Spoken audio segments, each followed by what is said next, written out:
এখানে আজকে রান্না হচ্ছে শোল মূলো। শোল মাছ কেটে নুন মাখিয়ে এখানে শোল মাছ ভাজা হচ্ছে। শোল মাছ নুন হলুদ কেটে নুন হলুদ মাখিয়ে শোল মাছ ভাজা হচ্ছে। এখানে শোল মাছ কিছুটা ভাজা হয়ে গেছে, এখনো কাঁচা আছে কিছুটা, এখনো ভাজা হচ্ছে। আর এখানে আমি মূলো কেটে রেখেছি, আর মশলাতে আমি দিচ্ছি আদা, রসুন, কাঁচা লঙ্কা, শুকনো লঙ্কা এখানে আমি পেস্ট করে নিয়েছি। আর আমার গোটা ফোড়নে দিচ্ছি জিরে, তেজপাতা, শুকনো লঙ্কা। মাছ সব ভাজা হয়ে গেছে, এবার মাছ ভেজে তুলে নিলাম।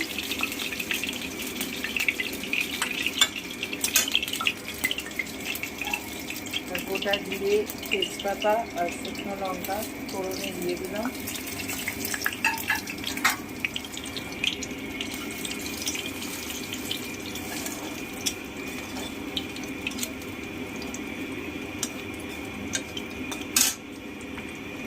মূলোগুলো তেলে দিয়ে ভেজে নেব।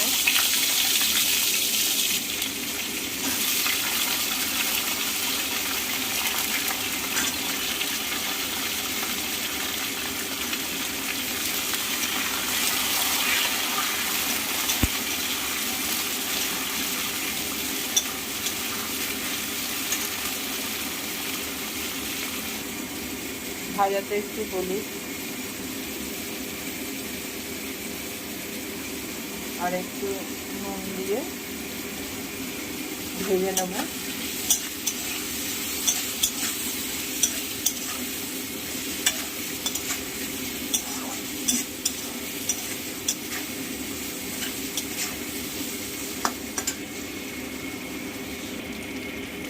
মূলো ভাজা হয়ে গেছে, এবার আমি যে মশলার পেস্টটা করে রেখেছিলাম, আচ্ছা আমি গোটা ধনে আর গোটা জিরে এটা বলতে ভুলে গিয়েছিলাম। পেস্টের মধ্যে গোটা ধনে, গোটা জিরে, শুকনো লঙ্কা, কাঁচা লঙ্কা, আদা, রসুন দিয়ে আর ছোট্ট একটা টমেটো দিয়ে পেস্ট করা আছে।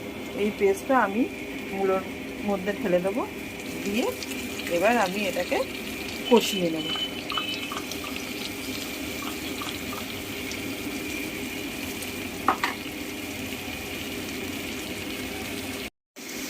এবার মশলাটা ভালো করে কষাতে হবে। মশলাটা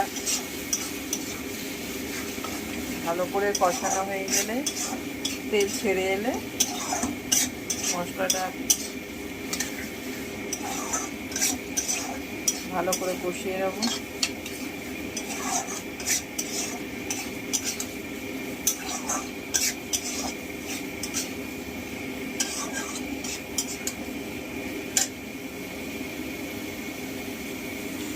মশলাটা ভালো করে কষানো হয়ে গেছে, তেল ছেড়ে এসছে। এবার আমি মিক্সি দেওয়া জলটা একটু দিয়ে দেবো, আরও একটু কষিয়ে নেবো ভালো করে।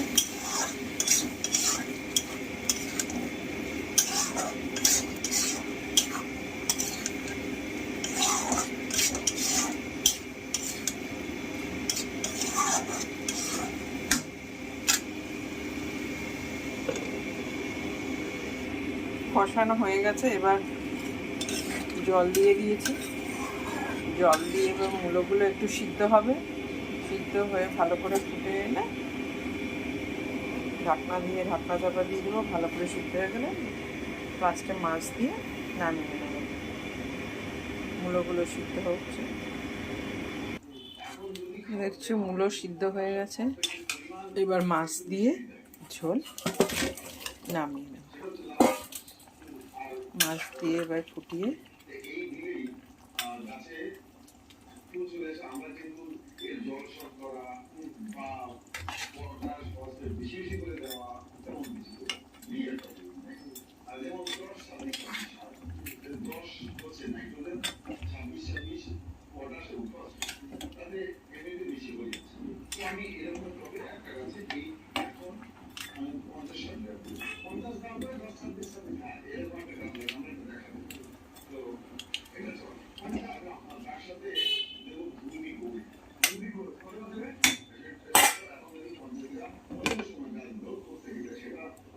ঝোল ফুটলে, মাছ ফুটলে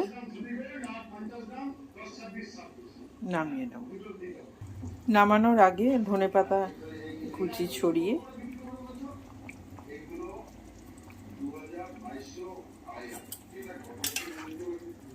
নামিয়ে নেব। ধনিয়া পাতা দিলে খুব ভালো টেস্ট হয়। এখন শীতকালে ধনিয়া পাতার গন্ধ খুব ভালো লাগে যে কোনো রান্নাতেই, তো সেই জন্য ধনিয়া পাতা কুচি দিয়ে শোল মূলোর ঝোল রেডি। শোল মূলোর ঝোল ধনিয়া পাতা কুচি দিয়ে নামিয়ে নেব।